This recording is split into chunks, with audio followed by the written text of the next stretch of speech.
16वीं शताब्दी की शुरुआत थी। भारत की धरती पर कई छोटे छोटे राज्य थे। हर राजा अपने इलाके पर शासन करता था। लेकिन इसी समय मध्य एशिया से एक शासक भारत की ओर बढ़ रहा था। उसका नाम था बाबर। बाबर एक साहसी योद्धा था।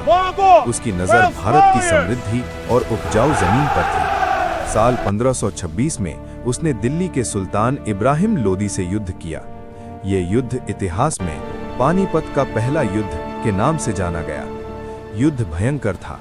घोड़ों की टापें, तलवारों की टकराहट और तोपों की गूंज से पूरा मैदान कांप उठा।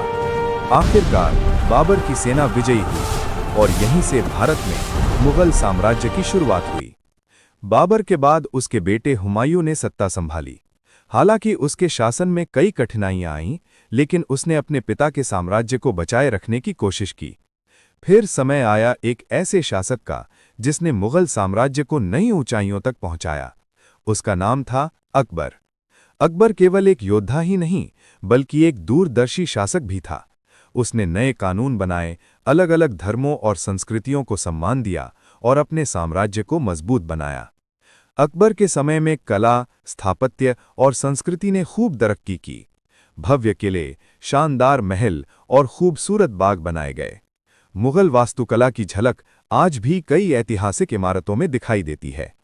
अकबर के बाद भी मुगल शासन कई वर्षों तक चलता रहा। शाहजहां के समय में वास्तुकला अपनी चरम सीमा पर पहुंच गई। उसी दौर में बना विश्व प्रसिद्ध स्मारक ताजमहल, जो आज भी प्रेम और कला का सबसे खूबसूरत प्रतीक माना जाता है। लेकिन हर साम्राज्य की तरह मुगल शासन भी धीरे धीरे कमजोर होने लगा। समय के साथ नई शक्तियां उभरीं और भारत की राजनीति बदलती चली गई। फिर भी इतिहास के पन्नों में मुगलों का शासन एक ऐसे दौर के रूप में याद किया जाता है जहां युद्ध भी थे, राजनीति भी, और साथ ही कला, स्थापत्य और संस्कृति का अनोखा संगम भी। इसलिए कहा जाता है, भारत का इतिहास सिर्फ राजाओं और युद्धों की कहानी नहीं है, बल्कि उन सभ्यताओं की कहानी है जिन्होंने इस देश की पहचान को आकार दिया।